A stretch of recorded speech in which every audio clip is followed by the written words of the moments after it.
welcome to the presentation today. Our guest speaker is Kat Yonker. Kat's been with Westminster now for a year, right? You started last fall. So I didn't grab her last fall, I let her get her feet wet. But I know that many of you are in Westminster like we are, John and I, because it is an intergenerational church.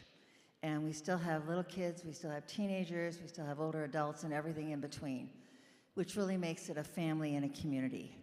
And I know that's one thing that John and I really appreciate, and we appreciate the work that Kat has done in bringing that mission forward with our young people as well. So I am going to turn the microphone over to Kat and let her introduce herself, give you a little update on what's been happening in the last year. I'd like to tell you that the youth groups are well and thriving, even after COVID and some of the things that we've been through as a congregation. And then she'll also give you a brief overview of what's happening this year and what's on the docket for the group. So, Kat Yonker, this is WPA, Westminster Presbyterian Adults. And if I can get this lab on now.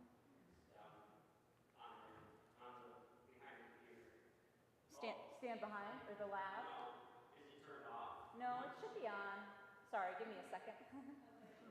It's on, yeah. I can use the handheld if it's better. Oh, I feel like I'm getting... Okay.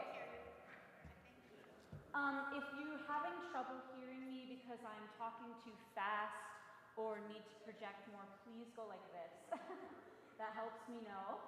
I don't feel like I'm super amplified, but... Yeah, what's where the mic pointing? Up here. I'll bring it up a little closer to my mouth. Where's it pointing? It like twists it up. It's pointing straight up.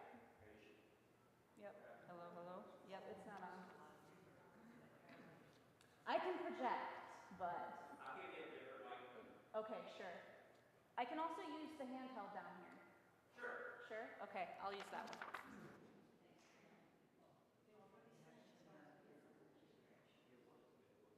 Here we go. All right. Yeah, that's nice for me. Well, thank you so much for having me. I've been looking forward to this for a while. I was really touched when Karen asked me, so thank you, Karen, for the invitation. I hope that in this talk you'll come away with maybe two things. That one, you'll feel updated and aware of what we're doing at youth group and sort of what our priorities are. But also that your imagination might be sparked and that you might think for yourself and for us as a church, what are the ways that we can grow and continue to innovate the youth program now? And I'd be curious to know what some of your experiences are. Perhaps you attended youth programs when you were a teen, what your experiences were like then, and how that compares to now. So I'll start by introducing myself. My name is Kat Yonker. I have been at Westminster for a year now, as Karen mentioned. I grew up in Grand Rapids. My dad's a pastor and my mom's a kindergarten teacher.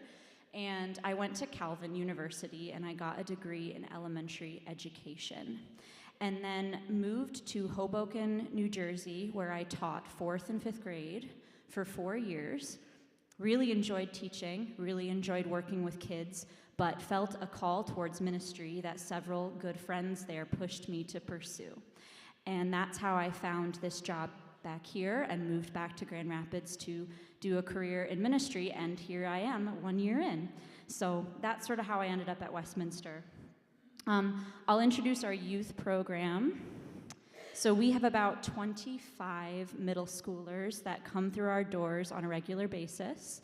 The group doesn't look exactly the same every time, but that's about how many come through. And high schoolers, we have about 30 actually.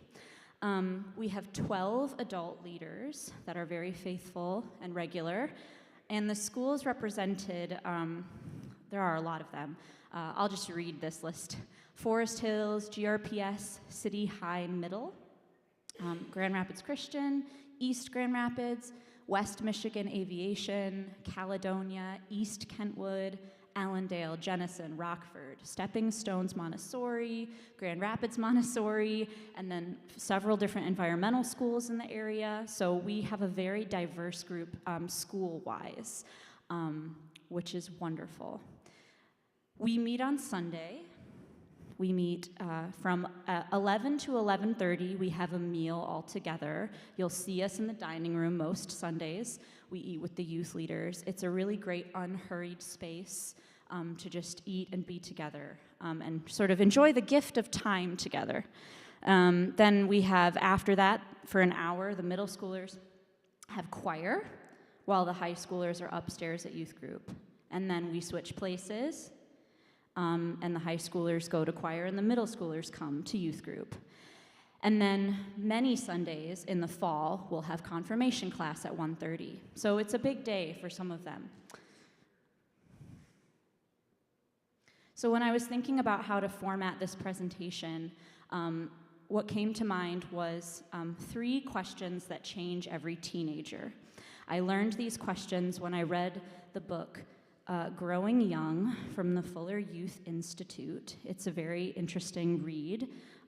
If you're interested in that, I would say that it's for pastors and leadership and really anyone who's interested in learning a little bit about contemporary church issues and young people. So I'm going to talk about each of these questions in the context of our own youth program. So the 3 questions that every teenager, every tween kind of is forming in them. First, who am I? Second, where do I fit? And third, what difference do I make? So I'll actually start by talking about the second question. So putting on my young adult minister hat here for a second, last fall we had Friendsgiving. That's Thanksgiving with friends. Friendsgiving, maybe you've heard of this. We had a Friendsgiving together as a young adult group, and one of the young adults suggested we play this game after we ate called the Game of Things. And how that game works is a question is given, and everyone submits an answer, and then you go around the circle and try to guess who submitted what answer. The youth group loves this game, and so do the young adults. So the question that was submitted to the group was, how could we make church more exciting? How could we make worship services more exciting? And one person submitted the answer, jokingly, bring the children back again. So we send them off to worship center. What if they came back again in the middle of the service? That would certainly make worship more exciting. And I laugh because I went to a church in New York City that actually did that. They brought the children back because they had communion every Sunday. And so they would bring the kids back in time for communion. They'd go off to worship center, and then they would come back for communion. And it made for a very noisy communion. Why do I love this story? Well, because I think what it shows and illustrates is that when we really prioritize being together across all differences, age differences especially age differences, belonging together, it's a pretty word that we like to say, but what it requires can be a little bit more inconvenient and a little bit harder. And I think that's an important a thing to think about as churches when we think about this question that young people are facing: where do I fit? One of the ways it's harder to belong together, one of the things it requires is responsibility to and for each other, that we're really responsible for each other, much like a family.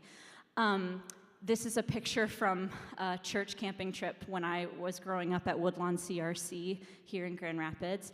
And I'm showing this picture because it's a reminder to me that was a really rich part of my church growth, was that I was in a community where, there were other adults that became like parent figures to me. There were other kids that were my siblings in Christ, or my church, my church family. And those people have remained important to me well into my adult life. They say that each kid each young person needs a certain number of adults besides their parents that are speaking into their life. And again, wearing my young adult hat, I would say that for me, in my experience, I've needed those people just as much as a young adult as I did as a teenager. Another thing that we are thinking about at youth group is when it comes to this question of belonging and fitting together is warmth. And one of the things that the Growing Young book that I held up earlier talks about as an important point for churches is fueling a warm community, that this will help your church grow young, is when you fuel warmth in your community. Warm is the new cool. So rather than a certain worship style, rather than incentives that get young people to come to church, aiming towards warmth, vulnerability with each other, intergenerational worship, and a performance-free environment generally, that those are the things that churches can steer towards to build a warm community. So how is this happening at youth group? I love this picture. This is a picture from a cupcake decorating competition that we had last year.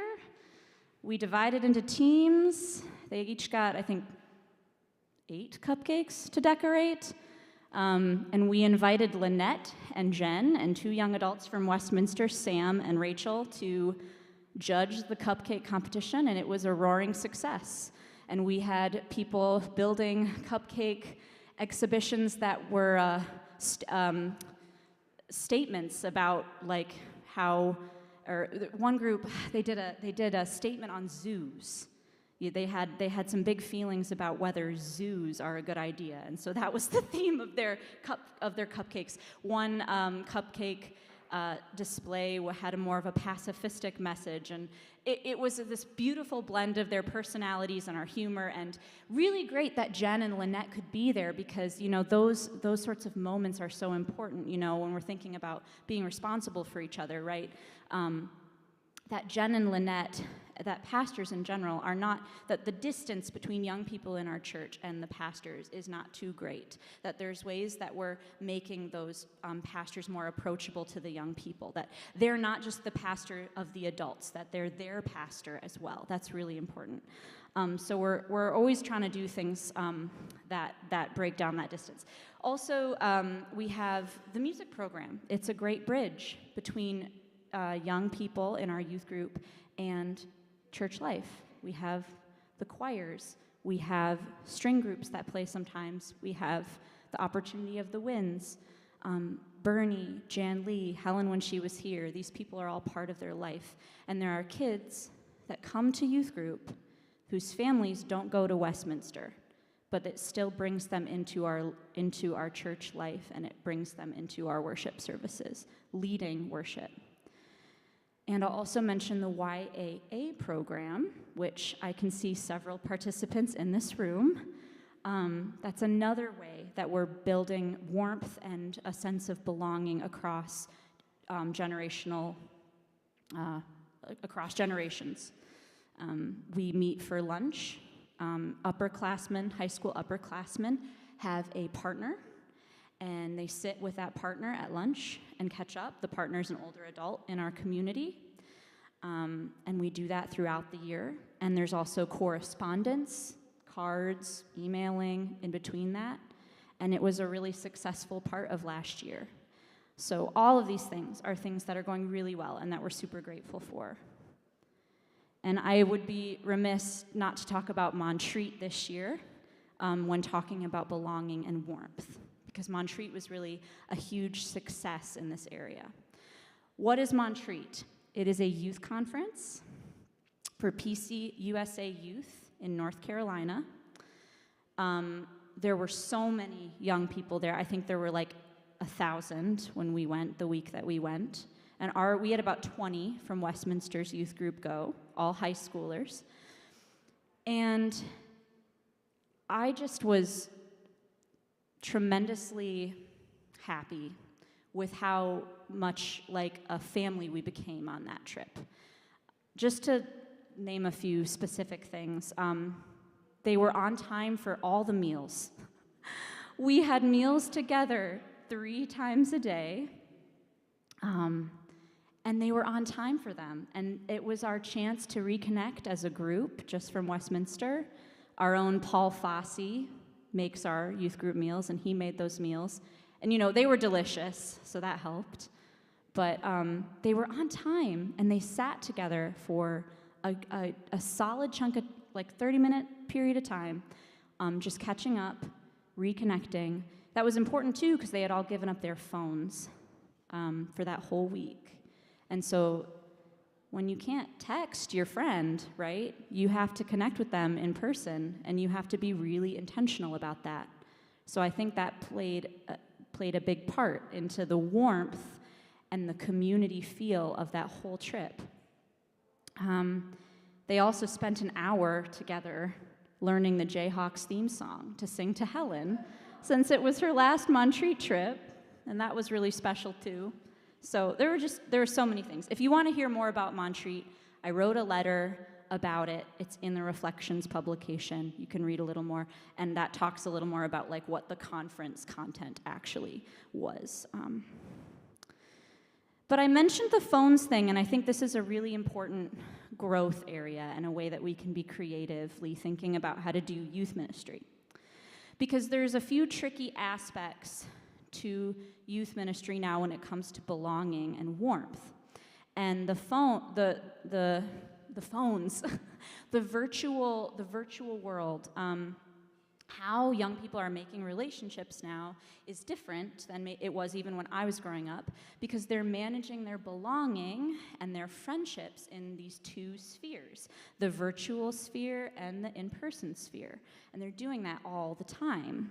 And it's definitely a distraction, but it's more than a distraction. It's, in our reality, it's a genuine form of communication.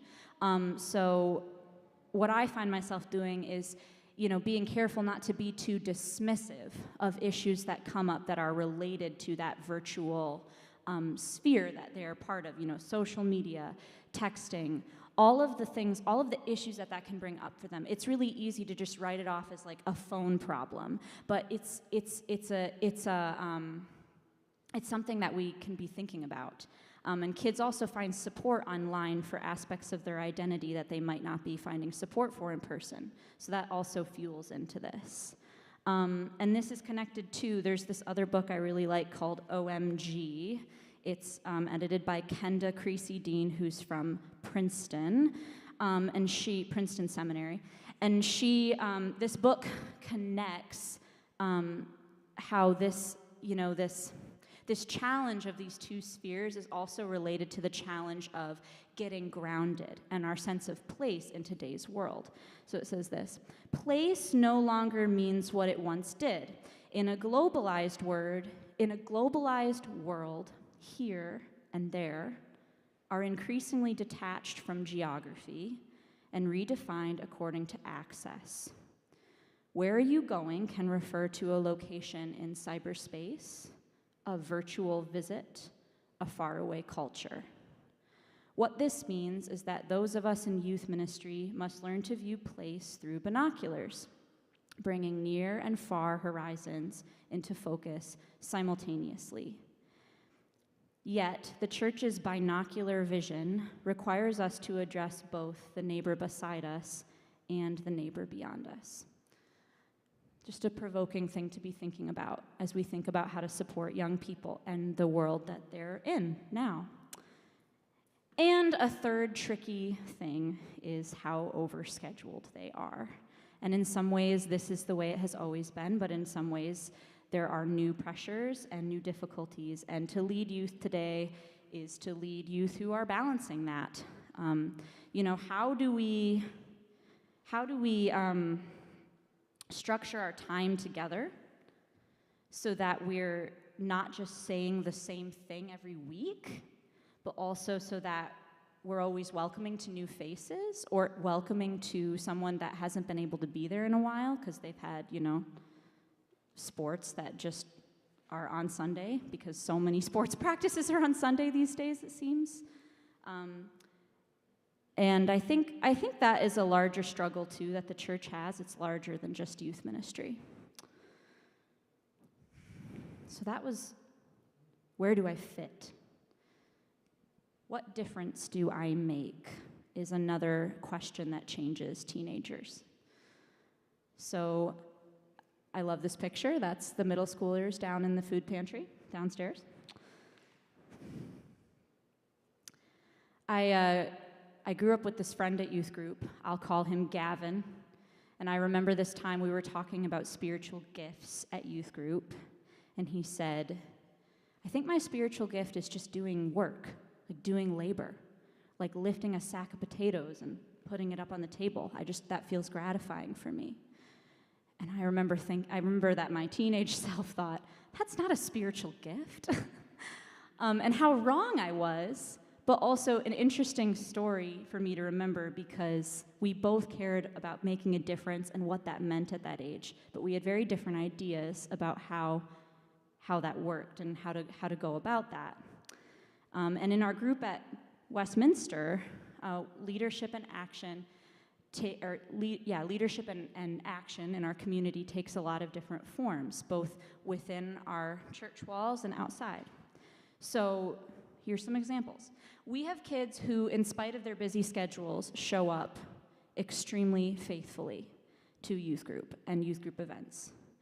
I think we have about four, well, we have like roughly 4 Sunday meetings. And then I think we have, if you're in high school, there's prayer breakfasts. So there's 4 of those a month because those are on Wednesday. So that's 8 events. And then we have probably 1 extra event per month. So that's about 9 events a month. And we have kids that show up to every single thing faithfully, and they become a familiar face. And that's a way they show leadership in our community. And that is a really, really remarkable thing to me. We have kids that show passion and creativity for different aspects of our church life. We have kids that work here and do a great job in children's ministry. You've seen them checking kids in. You've seen them going to worship center. We have young people who work in the tech booth. Karis Russell helped me and Karen recruit enthusiasm from the upperclassmen for the YAA program. We could not have done that without her leadership. She spoke up at youth group very genuinely, but very persuasively at youth group to recruit her peers to get involved with this program that she felt was really important. For some, they show leadership in their integrity and their judgment, and they just have tremendous respect for what we're doing at youth group. And there are those who are leaders in mental health. They care very much about mental health. One example, I compiled a list of guidelines to show them.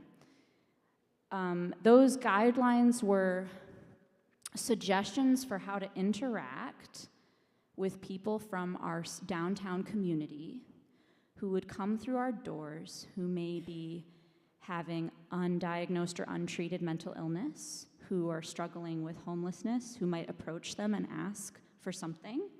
I thought that it was important to start a conversation in youth group about this. This is their church.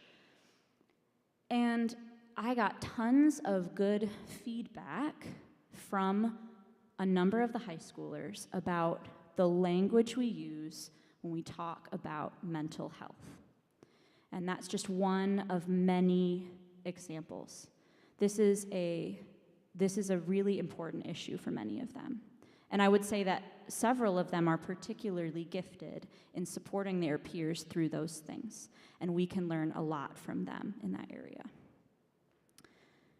So there's no programming. Oh, I'll say too, this is the Community Food Club on Division. They're a grocery store that they have a point system. So you become a member, you get a number of points based on the size of your family and a number of other things. We volunteer there regularly. And this is some middle schoolers making cards for food pantry clients or patrons. So in fostering and encouraging these leadership gifts in the youth, there are so many ways that we have adults coming into their lives and encouraging and uplifting these gifts that they have, right? There's no programming decision that we can make that ensures that they're gonna, bring these with them, but they do, and there are programming decisions that we can make, or just decisions we can make as a body of our church to support those, uplift them. So we have the YAA lunch that I've mentioned several times now. We have confirmation mentors. This is Zach Worrell and Lee Copenhaver. On the big swing at camp. And then we have our leaders. There's a couple of our leaders driving to Montreat. But there's also ways that anybody in the church can be a huge support in this way. That simple comment, thank you for leading liturgy today. You did a really good job. Or, thank you for sharing your music with us. Those things from anyone make a really, really important difference in the lives of the young people in our church. And I'll also say, and I think this is connected to the Why Westminster survey that Susan Jennings and one of the committees put out, which is a really important point for youth ministry. Young people feel like a meaningful part of things, and that's connecting church and life. I cannot turn this page, 1 second. Am I talking too fast, or is the pace okay? Okay, good. I was recently having a conversation with a young person from our church, a high schooler, an 11th grader. And they said, we keep talking, I keep hearing people talk in the church services and in the sermon about all the work that we're doing as a church. Like the Together West Michigan thing, all the stuff we're doing. But I don't feel like I'm doing that. I don't feel like I'm part of that. Like, we keep saying we're doing it, but I'm not, what is that? I don't really know anything about that. And that was an illuminating conversation for me. I was also recently talking to another youth minister in a downtown church, and we were talking about getting our young people together sometime. And I said, yeah, I think I was talking about the hypothetical, a retreat together. Let's go on a retreat somewhere in northern Michigan. And he paused and he said, I think that if we got our young people together, I would hope that it would be around our shared identity as downtown churches, and that we would do something engaging our city. And I thought that was spot on. And I think this is something that that is really top of mind for the kids, right? Why do we go to church here? Why do we go to church? Why are we Christians? Why are we going to Westminster specifically? So I think the more that as a congregation we can continue to think about that, and the more as a youth group we talk about that, I think the better. Yeah.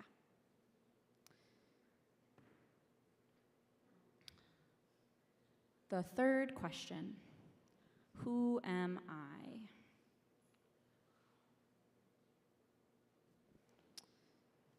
Sylvie DeVries was baptized a few weeks ago at church. She just graduated. She's at Northern Michigan University now, doing a biology degree. I called her yesterday about this talk, and she had just gotten done with rugby practice. But a few weeks ago, for a number of reasons, she remembered that she hadn't been baptized yet and decided that she wanted to be. She had seen some other baptisms happen.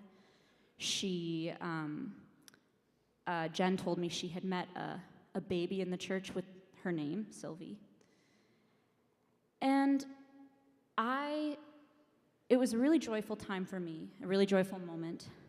I think it is so cool that as she was ready, they're all so excited. The seniors are so excited to graduate. They're so excited to go to the next thing. And she wanted to be baptized as she was going to the next thing. That is so cool for me.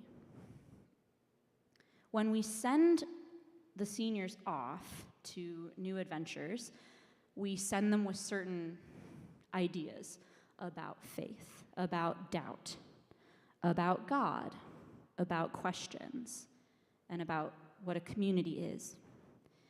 And we remember that changes are necessary for a lasting faith,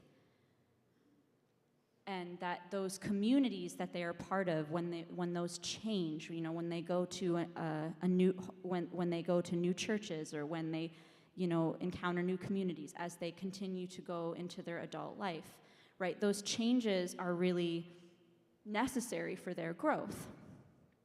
But also, they can't continue to form and develop beliefs if they haven't spent time thinking really critically about what those are. What are those things that they believe?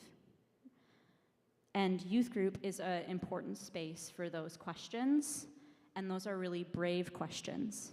The questions like, why do we go to church? And, are we a Christian, and why? And what do we do with the Bible? What do we do with all the different parts of it? There's so many things. So, and we can't get the answers right. And they won't get them. They won't get answers to everything. We won't get everything right.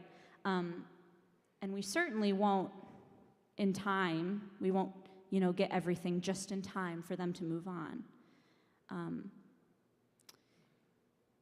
But our mission at youth group is to create a brave space for those questions. And I think this goes back to the performance-free zone thing, that you don't have to be or believe a certain thing to be part of those conversations at youth group.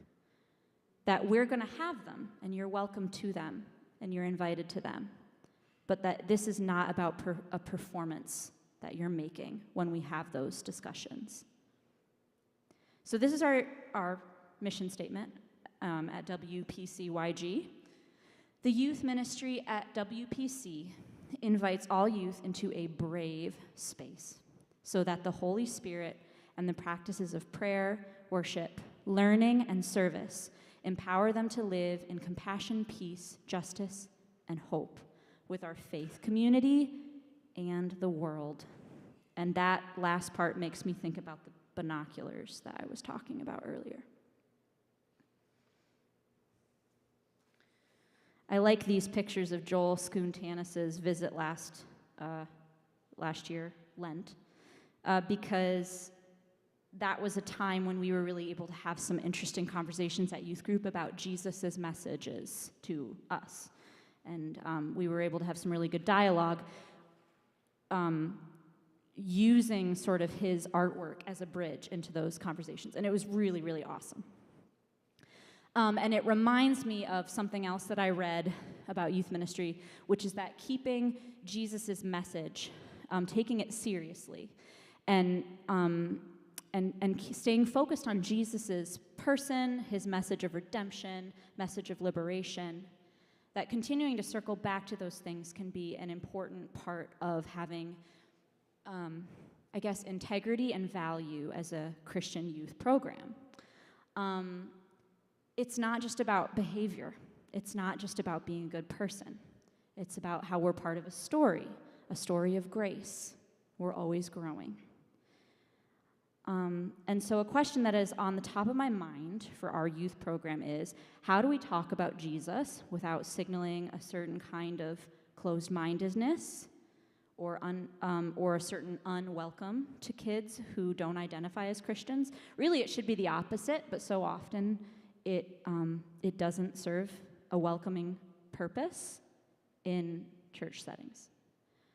And how do we be a place for kids to wrestle and talk about their beliefs when they're all in very different places with that, and they all have different family experiences?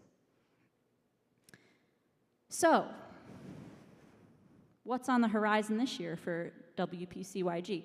We just started.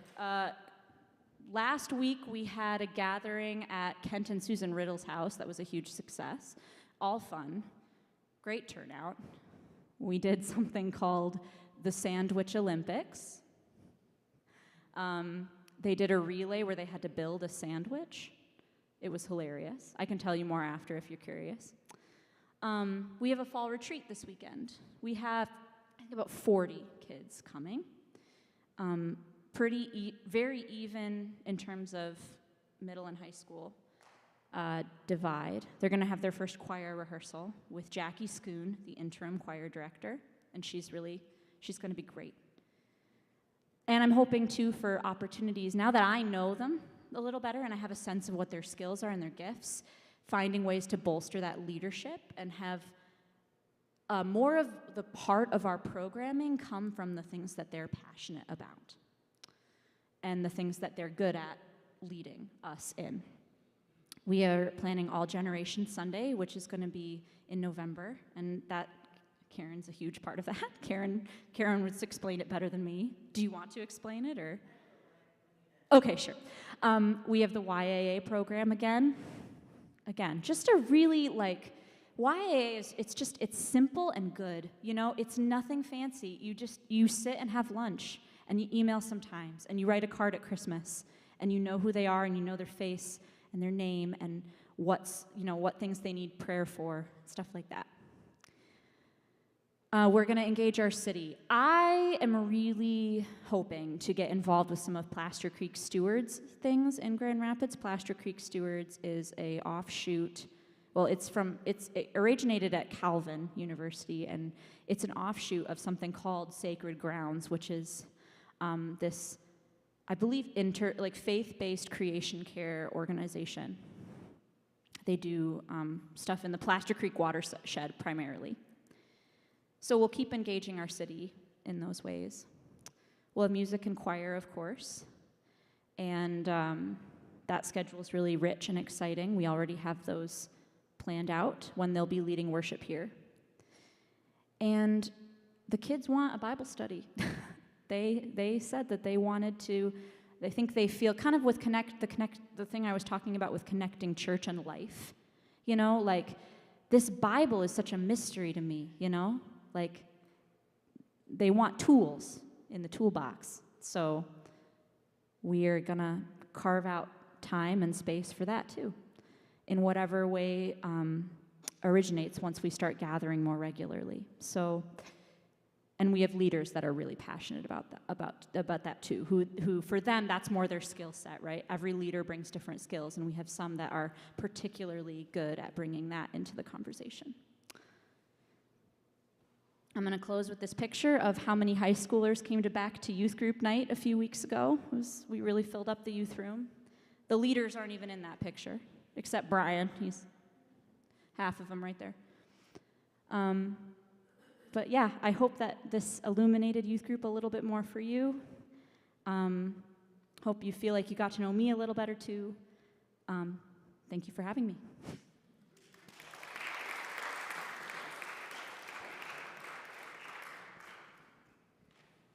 Okay, we have a few minutes for questions. If anybody has any questions for Kat.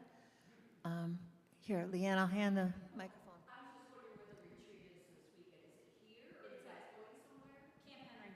Oh. Camp Henry, yeah. It's nice we go there so regularly, right? We start to get a relationship with those staff. How do the kids feel about the future? Optimistic or? The question is, how do the kids feel about the future?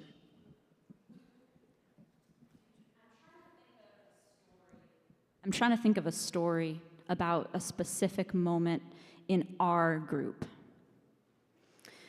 Because generally, I know, we talk about generational dread, especially around the climate crisis, right? And that's very real. I think what we find at this youth group is, for the most part, the youth here are very well supported. They have strong family lives, and they're very taken care of. So I think there's a lot of mental space for them to be excited about the things that they have coming up, like college, if that's their path. But I think that there are things that I know I was talking to one parent, and she said, you know, they need the space to, like with school shootings, after we had a couple of those in a row last year. And she said, man, can youth group be a space? This just weighs on them so much.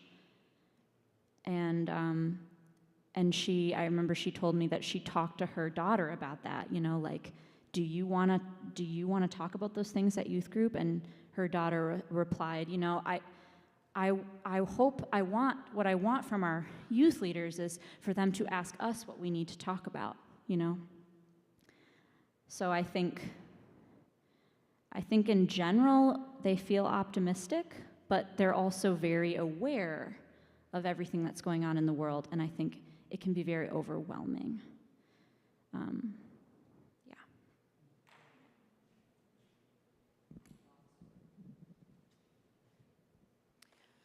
I have 2 grandchildren in your youth group, and I know I already told you this personally, but I want everyone to hear a thank you from those of us who have members of that group for how you treated Montreat. The week before Montreat, there was all this nervous chatter about, I'm not going to have my phone, I'm not going to have my phone, I won't be able to talk to my friends. I picked them up when you came back from Montreat, and on the ride from here to their house, I said to them, so how was Montreat? How did you feel about it? The best thing was that we didn't have our phone, and we were a family. We ate together, and none of the other youth groups did that. And we would have group meetings, and we would be a family together, and they would be looking at their phones. So thank you for knowing there's a balance there, and thank you for the good work you're doing.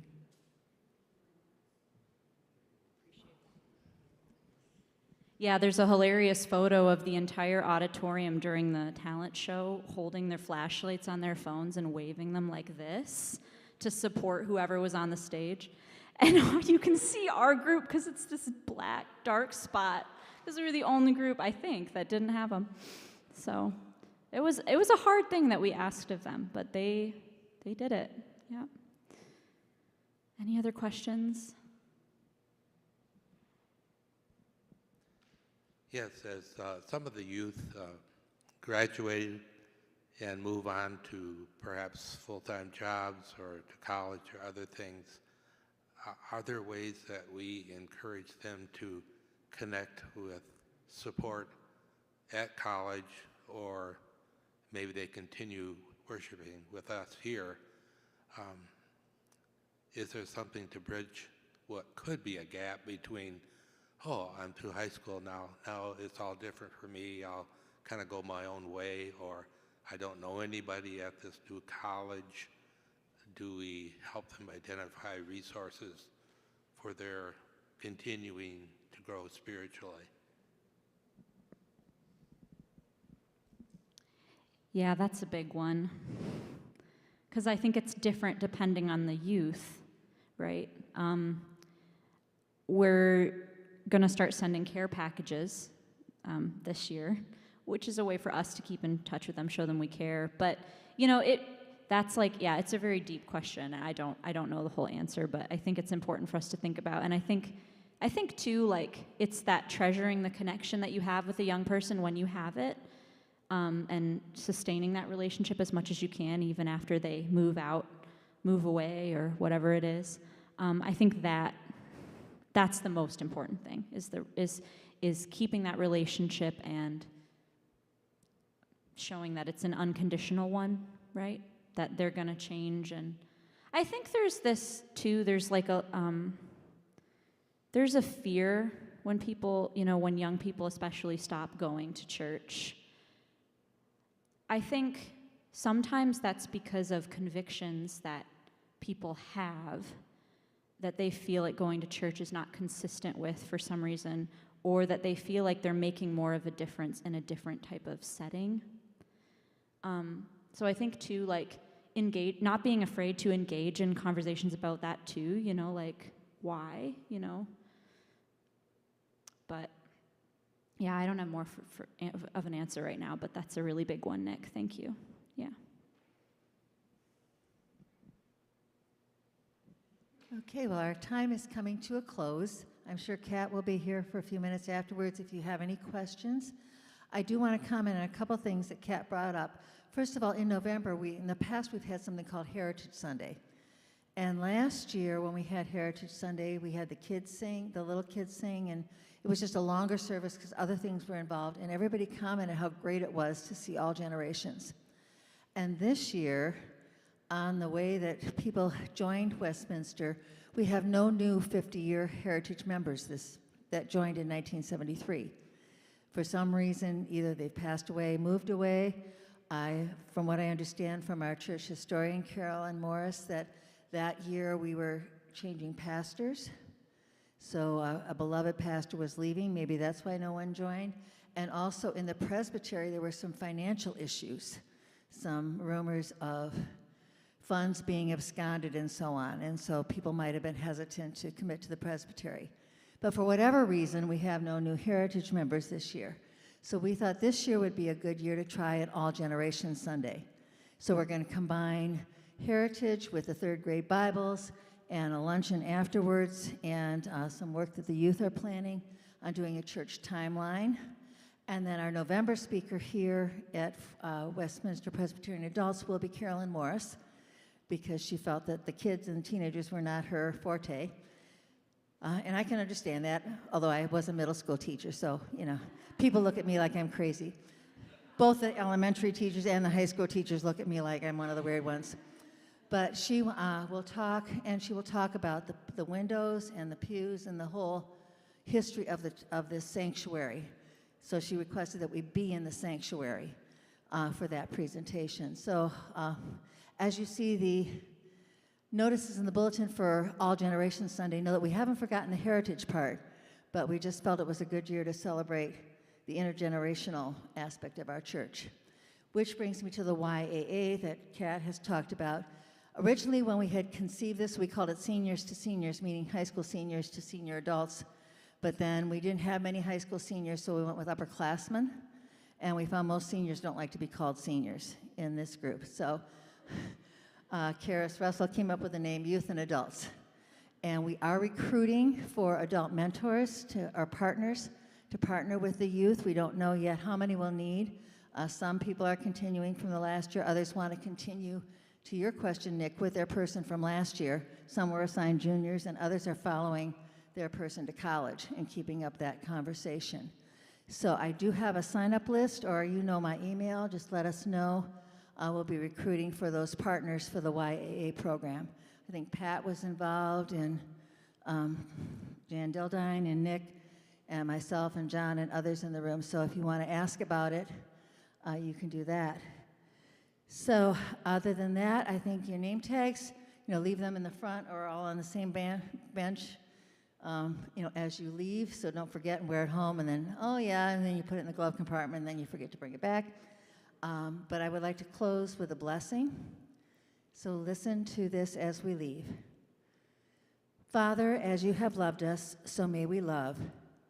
Jesus, as you have called us, help us to follow.